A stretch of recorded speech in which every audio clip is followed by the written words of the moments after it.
This is WWE superstar Drew McIntyre, and you're listening to the WWE Podcast. The champ is the one that everybody wants, me. Becky Lynch is going to WrestleMania. Claymore! Austin 316 says I just whipped your ass. This is my iron. You're going to acknowledge me.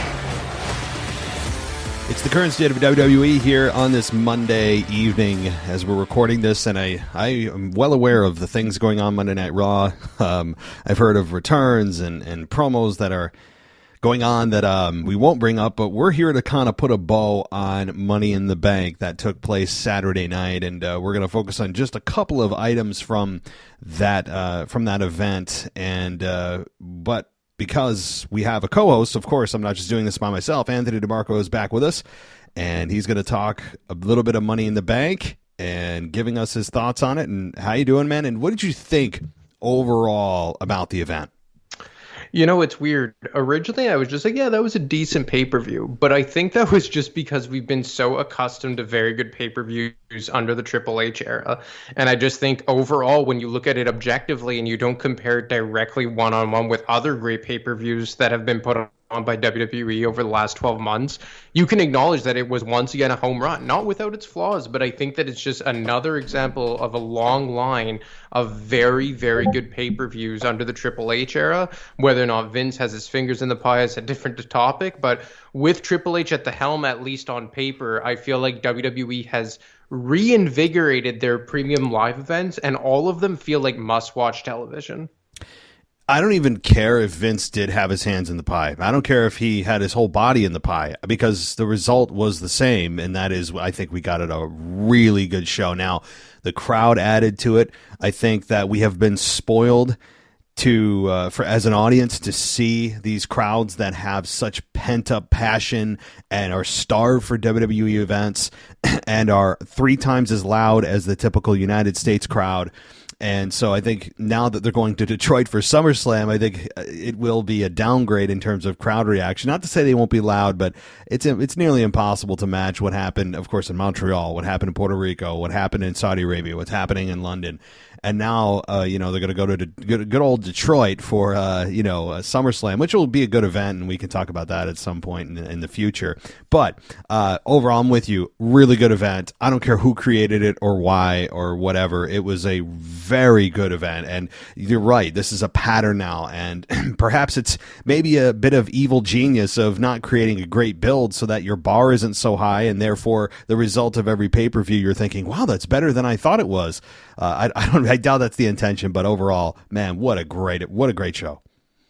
And it was also another example about how Triple H is using these premium live events to give payoffs, but also advance storylines. Like, I felt the storytelling in each specific match was brilliant. It felt like every match had a significant advancement within the result. And it's just, I feel like the overall storytelling, specifically from a long-term perspective, has been knocked out of the park by Triple H. And like you said, from week to week, from Raw to SmackDown, I think there have been more and more flaws lately, maybe with Vince McMahon getting more in the weeds, which he said he wouldn't do back in April. But I just feel like every time we get a pay-per-view, it is knocked out of the park. And even the ones that don't feel that important, like let's say what was it in Puerto Rico? Backlash. Backlash. Or even I felt like the last Saudi Arabia event wasn't that great. But even those ones feel infinitely better than, let's say, pay-per-view X from 2015 or what have you. Like, every pay-per-view now in WWE feels like something you have to mark on your calendar and you have to watch, which is the way it felt, 20, 25 years ago. It's really amazing, and what we're going to do here tonight, guys, we're going to get into just 2 things. I know there's so much that we could get into. We're not going to address the LA Knight thing, I mean, unless you want to, but we've got so much to talk about with these 2 items. The John Cena return, the Ronda Rousey kind of babyface turn / Shayna Baszler turn, and all that thing. There's just really so much. But we're going to focus in on 2 things. The first of which is the Drew McIntyre return. And he came after about a 9-minute match with Matt Riddle, a match that I thought was fine. I think that they didn't get enough time, and really the focus isn't on the quality of the match or really the outcome. It's all about Drew McIntyre. So first of all, I guess a quick thought on the match with Riddle, but really the focus here on Drew McIntyre. What'd you think about his return and the reaction that the crowd gave him? I think that it was a long time coming for Drew, and I think that if anyone deserved a major pop from a live crowd, it was Drew McIntyre, and I think a lot of steam has come off of him since 2020, the beginning of COVID-19, and which just feels like eons ago by this point. But I do think that Drew McIntyre is a guy who was affected the most by COVID from a wrestling perspective. Obviously, in real life, there were people who dealt with tragedies and just terrible events. So I'm not talking about like in a real life scenario, but from a wrestler's point of view, I don't know if anyone got like the shorter end of the stick than Drew McIntyre, a guy who was really the pillar of the COVID era, the guy who carried Monday Night Raw, the guy who carried the main event scene both on Raw and SmackDown before Roman came back in August of 2020. And someone who never got that belt back in front of a live audience. We all thought maybe he had it at Clash at the Castle last year. Obviously, WWE decided to go a different route, but I think that Drew McIntyre coming back to such a major pop, obviously not in his home country of Scotland, but in the United Kingdom, or not the United, is it the United Kingdom? The four countries there? Yep. Yeah, so I mean, I think that, it's in the neighborhood of his own country. And I think that him versus Gunther is a really, really good matchup. Like, we saw a bit of it at WrestleMania in the triple threat match with Sheamus. Both of these guys on Monday Night Raw now, and it once again makes that Intercontinental Championship feel oh so important. And I'm happy for Drew. I know maybe a lot of people found him stale, myself included. I thought he was going to come back as a heel, but I really do think Drew deserves a major babyface push. And now maybe that he's been away for 3 months or so, enough time has gone by, and how does the saying go? Absence makes the heart grow fonder. Yep. Maybe that's what we're seeing with Drew McIntyre, and even if he doesn't necessarily win, and we could maybe get into that, I think that Drew is nicely set up here to have crowd support going forward. Yeah, he is in the position that is enviable, that massive pop that, sure, will eventually fade and just kind of level off to whatever it's going to be. That's normal. I don't care who you are that returns. I don't care if you're Austin, you're Punk, whoever. You get the initial massive pop, and then it levels off at X amount. But Drew, you're right, is deserving of this, and looking back at that era of him being the face of the COVID era, man, I will say it again, I feel for him during that era. He cannot catch a break when it comes to getting that moment in front of fans of winning the world title or a world title or the WWE title at the time, Universal, whatever it was. Being able to have that moment in front of fans is seemingly a fleeting one for him. But that said, I think that this matchup is going to be a hell of a lot of fun. This is probably going to be a multi-month program. I would imagine this is not a one-off for SummerSlam. I could see them going into maybe late summer and then either bringing somebody else in or having them both move on at that point. But this to me is the first time that I can see a real threat to Gunther. Ever since he's won that Intercontinental title, I've said, well, and you may feel the same way, that, hey, this is going to be a really good match. It's going to be physical, but ultimately Gunther's going to win. A lot of it feels very much Roman-esque in that kind of view of his title run. This to me is the first true threat. And I think I actually said the same thing about Drew going against Roman, where this felt at Clash at the Castle that this was the first real threat to Roman's title up until that time. So Drew is a force to be reckoned with. And there's an argument to be made for him to be the guy to take it off of Gunther. Would I do it? No, I still wouldn't do it. I believe there are only two guys, according to Michael Cole, that are ahead of Gunther when it comes to intercontinental title runs, and that's rarefied air. If you're that close, I would just go all the way, go for the touchdown. That's me. As good as Drew is, I still would have him on the chase. I would have him get this close, but I still wouldn't do it just to put Gunther on that number one pedestal. What do you think? Do you think Drew will be the guy to take it off of Gunther? Well, my first question would be, is Gunther within striking distance of breaking these records? Because I do want him to break the record. I think he's a guy who has legitimized that Intercontinental Championship in a way that hasn't felt as though, and I don't want to slight The Miz, because I think The Miz did an admirable job in 2016, especially during that promo on Talking Smack. But Gunther is just in a completely different stratosphere as far as legitimacy goes. This feels like the most important Intercontinental Championship run since Randy Orton had it in late 2003 to mid 2004. And I do think Gunther deserves to break the record. If they could string this program out long enough for him to break the record, I do think Drew is a good candidate to take the belt off of him, because let's be honest here. I do think there's a lot of tread left on the tires of Drew McIntyre. I do think he would be a very good candidate to get that rub and defeat Gunther. I think he's that legitimate. I do think that Drew has another main event world title run left in him. And him beating Gunther, I think that would ensure that the Intercontinental Championship would stay relevant. Going from Gunther to Drew, that would probably be the best back-to-back champions that the belt has had in how many years, right? Probably since Orton dropped it to Edge at, I believe it was Vengeance 2004 in July. But I am in full agreement with you that Gunther should break the record. And another thing is that Drew could beat him, but then Gunther could regain it. Like, I do think that's kind of like a lost art that we haven't seen in the last few years. Like, I wouldn't be opposed to, and this is all assuming that that Gunther's within striking distance. But let's say that they could get him to being the longest reigning champion, Intercontinental Champion in history. Would you be in favor of then Drew breaking the streak and, well, not the streak, but have him dethrone Gunther, even if it meant maybe putting the belt back on Gunther in the future? I would be okay with it. Like you mentioned at the beginning of this, I think that there is so much value that's added to this Intercontinental Championship. It feels much more important than the U.S. title does right now. That may change with a presumed LA Knight and Austin Theory matchup, but right now the Intercontinental title feels almost, maybe arguably more important than even the world title that Seth's carrying around. And that's how much value has been added to it, and credit to Gunther, credit to Creative, Imperium, all those opponents. I mean, everyone involved. But my answer is yes to that. And as you were talking, I was looking up the records, looking up the streaks, and right now Gunther is just shy, I think, of 400 days. So that would mean, because he won it on June 10th of last year, so he's just under 400. So right now Gunther's actually number 4 on the list. Number 3 is the Macho Man, who's held it for 414 days. So that's not too much of a stretch to believe that he could get easily past the Macho Man, and I think he will, to become number 3.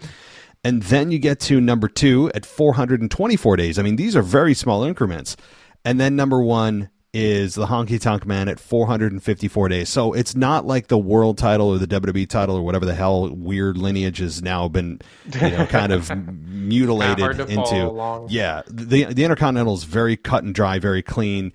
And the top guy, the Honky Tonk Man, 454 days. Gunther is just shy of 4, so he's about 2 months away from breaking the record. I see no reason why, as good as Drew is, and I love Drew, I just think he's a throwback. I think he's underrated in some regard.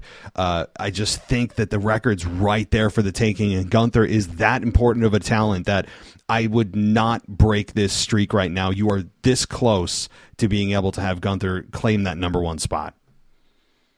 Would you think that this, well, you kind of mentioned it before, but how many pay-per-view matches do you think they could get out of this program? So SummerSlam, and then I don't even know what the heck is after SummerSlam. What's in September? I'd have to look at the PLEs. It always changes. I believe last year, was it Extreme Rules? Or Hell in a Cell? Is Hell in a Cell in that neighborhood? Oh, no, Hell in a Cell was different. I don't. They always change it. That's the issue. Oh, so I got it here. So it's okay. So SummerSlam, and then it's Payback in Pittsburgh, and then Fastlane, which always seems so weird to me. Yeah, Fastlane is in October. That's so. Last year was Extreme Rules and the Saudi event. This is a revolving door of bizarro-ness after SummerSlam. So it's Payback and then Fastlane. So getting us to the record would mean he'd have to go to Payback as champion and retain there, because roughly 2 months from now would be almost, we're getting actually down to needing it to matter at the exact days, because 2 months from now would be September 3rd, and that would mean that he would be right on the cusp. I would think that he'll go into Payback as champion. If he's a day or two or a week away, he will retain there, and then he'll lose maybe at Fastlane or Survivor Series to whoever. Because, again, 2 months away roughly, you're going through SummerSlam, you're going to get to Payback, and then it doesn't look like there's any so that's it. So my answer is he probably retains through Payback and then loses it either October or November. And do you think that then you would feel comfortable pulling the trigger on him dropping it to Drew maybe in October at a pay-per-view? Like, assuming that you could get him to break that record, would you be okay dropping it to Drew as the candidate? Yeah, I mean, I would, but here's the thing. I think fans have a very short time attention span, and I understand why, but the thing is, it's July 3rd, right? So to get us to how long could you string it out? Yeah, where people are just like, can this program just be over, please? I don't even care if Drew wins it anymore. You got to be careful. So maybe Drew still could be the candidate, but you just do a one and done for the time being with Drew. He gets distracted with someone else, and then ends up circling back to Gunther around the time he's going to drop it. So it's kind of like, okay, we're getting one match, and then they're going to split and then eventually circle back in a few months, and that's where Drew does get the belt. Because I'm trying to think of another candidate on Monday Night Raw that would be better than Drew to drop it to. And because I think that by the time WrestleMania season comes around, Gunther will be liberated from that title, because I think that they have bigger plans for him. Like, I don't know what direction they're going to go in, but I feel like Gunther will probably be in some main event capacity by WrestleMania time. But, like, aside from Drew, like, look at this Raw roster. Who would be a better guy to drop the title to between now and, let's say, Survivor Series? It's Braun Strowman. I mean, okay. Oh, my God. He's Drew. on the roster. Like, I mean, I'm looking around. I would say Dominic. I'm a big proponent of Dominic winning gold, except the problem is transferring it from heel to heel is almost never something that happens, and I understand why. So Dominic I would still have happen, but the way they book things, probably not.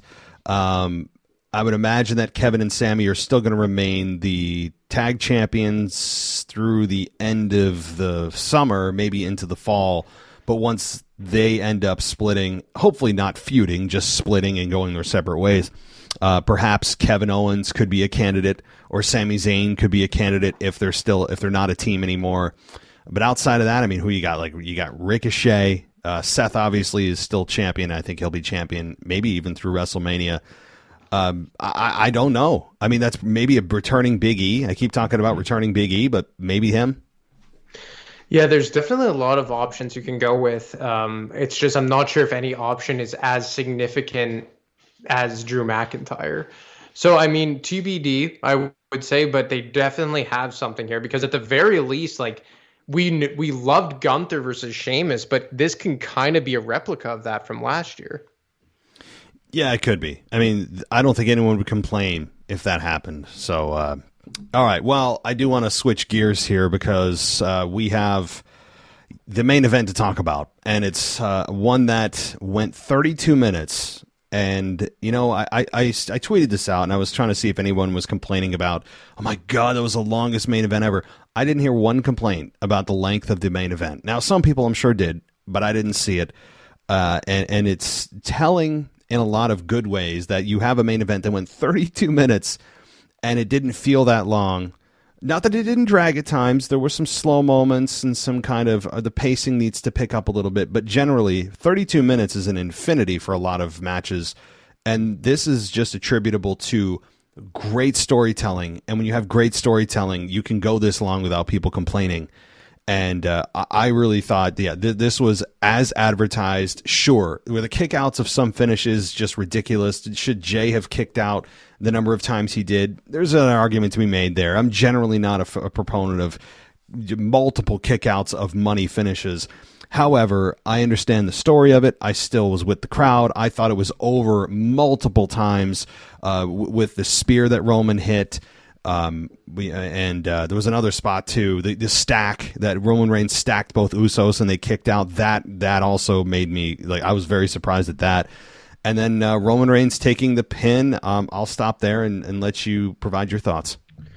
There is some gripe I have of every single Roman Reigns match being may kickouts, the ref getting knocked over.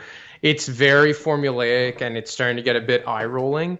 But at this point, it's almost to be expected. The 55 super kicks is a bit much, especially when you consider that it was once upon a time Shawn Michaels' finishing move.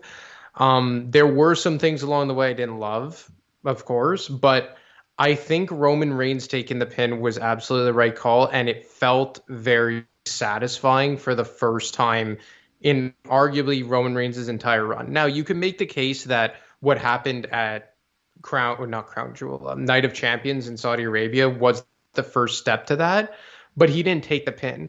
This felt the first time that Roman Reigns was vulnerable, and we finally got some gratification in a way. Like, he lost. I believe Michael Cole said, like, he can be beaten. Mm-hmm. Like, he felt vulnerable for the first time. And I think that even if you want to continue this run with Roman Reigns, you have to start making him feel on par with other people. And I feel like this was the right match. Like, could you imagine if Roman Reigns and Solo would have won and it goes off the air just the same old, like we've seen at every other pay-per-view? We kind of got a glimpse of that at Night of Champions with Solo taking the pin and Jimmy super kicking Roman twice. But I think that this was the first time that it felt like Roman truly, truly got bested. I remember watching it and I'm thinking, oh my, wow, did he just get pinned? Because again, it's not something you've seen for 3 years. It's striking. And yeah, sure, the titles weren't on the line, but you don't just jump to chapter 10. You got to see what's in between. I mean, this is just, I think, a step in the right direction to show that he's vulnerable, show he can be beat, as Michael Cole very nicely put. You know, like this guy isn't Superman. He's still a human being. He still can be beat. It's just we haven't seen it in 3 years. And so I think the storytelling on Michael Cole's behalf was very well done. Michael Cole, by the way, has been just, I know he can be annoying at times, but when he's not there, it's obvious. He brings, I think, more to the product than people realize, and I think he got kind of the short end of the stick, going from a legendary commentator of Jim Ross to Michael Cole. I mean, it's almost unfair, but Michael Cole, I think, is generally very good. That said, almost everything about this was very compelling. The pacing of the match, sure, again, was slow, but everything felt emotional. They were saying things to each other, and just the way that they were interacting was the way that I think people in a family would react if they were fighting, interfamily. So I really enjoyed that part of it. It brought you in, and sure, the kickouts, as I mentioned, were a little sometimes egregious, but as you said, it's kind of to be expected at this point. And I don't want people to be always kicking out of the spear. He's Roman Reigns; they shouldn't be kicking out of it. But overall, yeah, it was shocking, and I know people are saying, oh, this didn't mean anything for Roman. Well, no, it did, because he lost. But I said this on my review show last night. Roman Reigns can still claim that he's undefeated, because all you have to do is say, in singles competition, I haven't been pinned or submitted in 3 years. Like, you could still say that. He doesn't have a good tag team record. He lost with, was it Solo or Jimmy? Was it Jimmy and Roman versus Kevin Owens and John Cena on New Year's Eve, I think it was. And Roman, while he wasn't involved in the decision, lost the match. So sure, he isn't undefeated in tag teams, but if I were Paul Heyman and I wanted to get my heat back instantly, all I would say is, yeah, he may have been pinned, but in singles competition, he's still undefeated since, December of 19. So that's the road I would take. If they do or not, I don't know. But yes, it showed vulnerability, and I think it's leading to Jay and Roman at SummerSlam. I think at this point, rather, it's the only option, right? But I do like that they've involved Jimmy a bit. Like, it felt like Jimmy had no real role in this, but being the one to actually kick Roman Reigns in the first place, I felt gave him a standing in this storyline. The one question for me, though, at this point is, like, I kind of want to hear from Solo, because he's the Usos' brother. Like, at a certain point, I get that he's under the manipulation of Roman Reigns, but at some point, doesn't the focus have to kind of shift onto Solo a bit, and where, not his loyalties, but like where his thought process is at? I think I'm with you, but the argument against that would be that's part of his mystique. And he has such a great kind of just stoic face that he very rarely shows his emotions, and he very rarely speaks. And when he speaks at all, you pay attention to every single just enunciation of the word. And so the part of it is the mystique, and you don't want him suddenly being this chatty Cathy that comes out and just expresses his emotions, and he's, does a 180, and, he's always talking. I'm not saying they should do that, but you do want to limit how much he talks, only because so far, do you really want to mess up what's not broken with Solo? He will absolutely, look, I'm with you. He will have to eventually speak on something. You can't live on just facials and just grunts and mean faces and that kind of thing. He will have to speak words and cut some kind of promo. That's going to have to happen. But right now, the part of it is, that's the part they haven't really fleshed out yet. But that's why this whole storyline's not even anywhere near done. They're going to milk this, guys. I'm telling you, a year from now, we're still going to be talking about this in some form or fashion. It's not nearly over. They have a money story that comes along once every 20 years or less, and they're going to do everything they can, and they should. So do I think Solo should speak? And maybe speak a little more? Sure, I do, but I don't want him going into full promo mode just yet. I'm in this for the long haul, just like WWE is.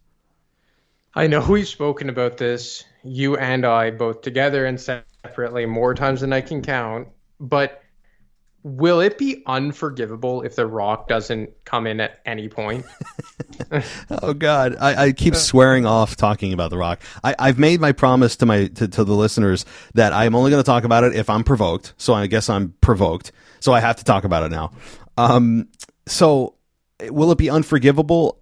I've already kind of, I guess unforgivable in the general sense for most fans of how is this not happening. I personally won't be offended. I've kind of given up on that idea after being burned the last 3 years. So, again, will I be slightly disappointed? Yeah, I will be, just because it's a match, as we have talked about at length, that is just ready to go. I mean, anytime you want. So yeah, everything is in line. The family's fighting. What does The Rock have to say about his own family fighting with one another, about Roman claiming he's, the daddy of the group, tribal chief? The Rock has to speak on this. And if it's not WrestleMania 40, it's probably never. And I don't know how you feel about that. I keep saying that, with every passing WrestleMania, it's done. But and look, I know that he has bigger and better things, Hollywood, working out, Under Armour, Zoa, XFL, all this. But as someone who's always said that he owes this to the wrestling business and his family and blah, blah, blah, blah, blah, this is a story tailor-made for him. How could he not want to be a part of it?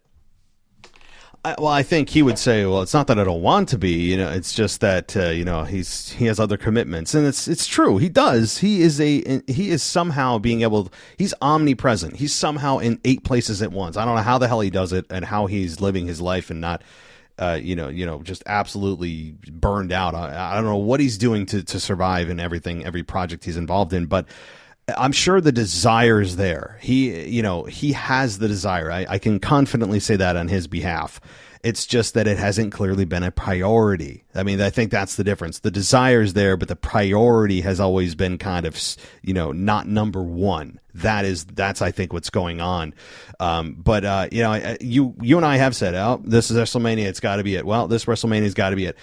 But this time, I think it's a little different. I think it's a little different because the XFL's kicking off. There's rumors of The Rock actually wanting to do some kind of political run, and then he's totally done with WWE. There are, the fact is Father Time is continuing to tick away. The fact that Roman is healthy, the fact that the Bloodline storyline isn't going to last forever, and the fact that it's in Philadelphia. There's history there with The Rock and Roman at Rumble 15, the first time that The Rock came out and tried to basically get the rub on Roman, and everyone booed The Rock and Roman. That's how much they hated Roman Reigns. So they could easily pull on that from, at that point, it'll be 8 years ago from then. and also it's a nice round number. It's WrestleMania 40. It automatically feels more important because it's a new decade of WrestleMania. So just by its own number helps out with the I think the ratings, the buy rates, everything else. So this time does feel even more different than the last few that we've said that. But I mean, I'll stick by that. It's either 40 or never. I think this is the last time, because eventually, like this time next year, are we going to be talking about that the bloodline has another year left in it? Like at some point it needs to wrap up. I'm of the belief that they will eventually, as a group, turn babyface. They'll all reunite. What'll happen, I think, is kind of a year prediction, a year out. I think all members will be. They probably won't be reunited. They'll still be at fractured parts, doing their own thing, feuding with whoever. But I think a heel group will come in. Beat down Roman Reigns to just an absolute bloody pulp. It'll be continuous beatdowns. It'll kind of. I'm bringing this back to the 2006 reuniting of DX when the Spirit Squad was beating down 100%. Michaels, beating down Hunter, and they had a common enemy, and that respect was there. That I think is what's going to happen, where people are actually clamoring for the whole group to get back together, except this time it would be as a babyface group. But that reuniting, I think, will be off the charts. So guys, we're only seeing half of this storyline when it comes to the heel version of the group. And then when they all turn babyface, there's a whole nother slew of people they could work with. That's why this storyline is not going anywhere. But what is going somewhere is Roman eventually is going to turn babyface, I think, in the next year, and you got to strike now while he's a heel. It's so crazy to think about how long this has been going on, but how fresh it still feels. And that's a credit to WWE. It really is a credit, but it's also a credit to Roman Reigns, to Paul Heyman, to Jey Uso, to Solo. I think Sami Zayn deserves a ton of credit for keeping the story fresh, because I remember about 13 months ago, you and I were on here right after Roman won the WWE championship and became the undisputed champion. We were saying, man, this story's really feeling stale, and it was just coming up on 2 years at that point. And then you fast forward a year and it feels more fresh than ever. So like, I guess at this point it goes beyond Sami Zayn, but I think Sami Zayn was the catalyst to keeping that story fresh. Yeah, Sami Zayn was the safety net and the bridge they didn't know they needed, that they didn't plan on it being like that. And Sami Zayn is the savior, I think. Not that the whole storyline would have gone and just dissipated completely, but I think he kept it fresh and hot and fun, and just the dynamic with the personalities of Sami and Roman on camera were perfect. And you don't know what the chemistry is going to be till you turn that red light on and then go and see what happens. And to WWE's luck and maybe partial credit, they got a plus story with Sami and Roman, and they got super, probably more luck than anything, because it wasn't supposed to be designed like that. But the wrestling gods were shining down on them to have Sami come in and bridge that gap and be kind of the fill-in, but also the entertaining fill-in. And when is Sami going to turn? How much more is he going to take? And it lasted as long as it could. But yeah, Sami is the unsung hero of the credit for the longevity and success of the Bloodline storyline over the last 12 months or more. So for you, do you think that Roman Reigns is in the main event next year's WrestleMania? Probably. I mean, it's hard to bet against him right now. It's hard because every time we turn around, he's in the main event, and he's still in the prime. I would say he still has probably as many days in front of him as he has behind him. I would say he's about that midway point of his career. Especially if he continues with the schedule he's got of not killing his body every night. He's very limited on house shows. I'm sure he keeps in shape, but his mental health has got to be, much better than probably some, given his schedule. So I think if you keep this pace, kind of the part-time pace, he can go probably another 5 to 6, 7 years maybe, and on a part-time basis. So sure, why not have him main event WrestleMania 41 in presumably London, because apparently that's what's going to happen at WrestleMania 41, yeah. Right? So yes, it's hard to bet against him. Yeah. The only thing I want to say before we close it out here, you mentioned LA Knight. I think my prediction when we spoke about it last week was that Damian Priest would win, and I do think he was a very good candidate. But LA Knight, just quickly before we wrap this up, how big of a star do you think they have on their hands? Oh, that's an open-ended question. See, that I think is the question that WWE is trying to also answer along with the fans, because they are trying to see, and I think I said this last week, but it's going to continue to reign true. How consistent are the fan reactions? Was it just a one-off? Did he just, did just a flash in the pan for a short period of time and then he burns off and, just goes back to kind of mediocre reactions? It's going to be up to us as fans, the collective, to continue the rise for LA Knight, because this came out of nowhere. This is solely because of the fans. It had nothing to do with WWE. Really nothing, unless they were, again, trying to some reverse psychology stuff. But assuming that's not the case, this is 100% of from the fans. And if they continue the reactions, I think that they will have a massive star on their hands. Somebody at the very high end of this prediction is a potential candidate to take out Roman Reigns. And that sounds insane that LA Knight could be the guy, but if things continue on the trajectory that they are with LA Knight, he is a candidate to beat Roman Reigns for the championship. On the low end, of course, he goes back to obscurity, and in a year we're like, oh yeah, remember that LA Knight thing? Remember that? That was crazy how we thought he could even be in the mix, right? So we have two extremes right now. It's really hard to tell. I'm going to go somewhere on the top end, maybe not the extreme of him beating Roman, but I'm optimistic. I agree too. Do you think you have to start him with the U.S. title? Because I think that that's a very common suggestion, mine as well. I think you can maybe bypass it. But with LA Knight, I don't think it's necessary. Based on Triple H's press conference after, I don't know if you saw it or not, but he just basically said that, he acknowledged LA Knight was a heavy favorite going into this. And he said, but good things come to those that wait, suggesting that, hey, just because he didn't win Money in the Bank doesn't mean we can't do anything with him. And you know what? The Money in the Bank briefcase is designed for a heel. We've mentioned that, and it's designed for a heel. And do you really want LA Knight to win a championship when the champion is down at the most vulnerable possible time? Sure, baby faces have cashed in and it's been successful, but generally it's a heel driven prize. And so I think the U.S. title doesn't have to be involved, but I think maybe from WWE's thought process, they're thinking, well, we'll give them a little bit of a bump right now. Let the fans know we know. And then once he gets out of the U.S. title picture, loses it or whatever, maybe he enters the Rumble. And there's already talk of him being a heavy favorite to win the Rumble.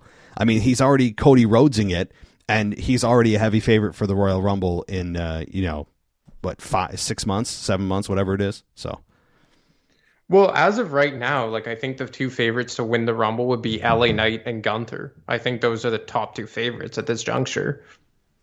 Yeah, no doubt. I mean, Gunther went the longest ever that anyone's ever gone to the Rumble, and he almost beat Cody Rhodes. So, absolutely, I could see it already coming down to those two. It's crazy. I mean, the Royal Rumble the last few years have been already, just here's who we think's going to win, and more often than not, it's that person months and months and months and months in advance. But in this case, I think fans would actually support it 100% and be behind it, and it would be a fun Royal Rumble with LA Knight.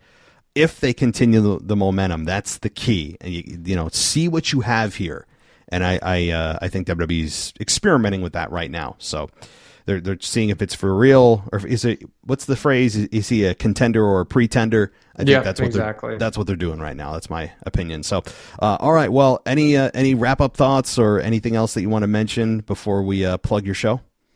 Nope. That's it. Obviously, I didn't do a show last week, but we'll be doing a show this week. Not quite sure what the topic is yet, but the last one I did 2 weeks ago, Mick Foley's run post in-ring retirement in 2000. That was pretty interesting to go back and look over. Yeah, no, very good. It really was, and I can't believe that was already 2 weeks ago. Pay-per-view week screw me up.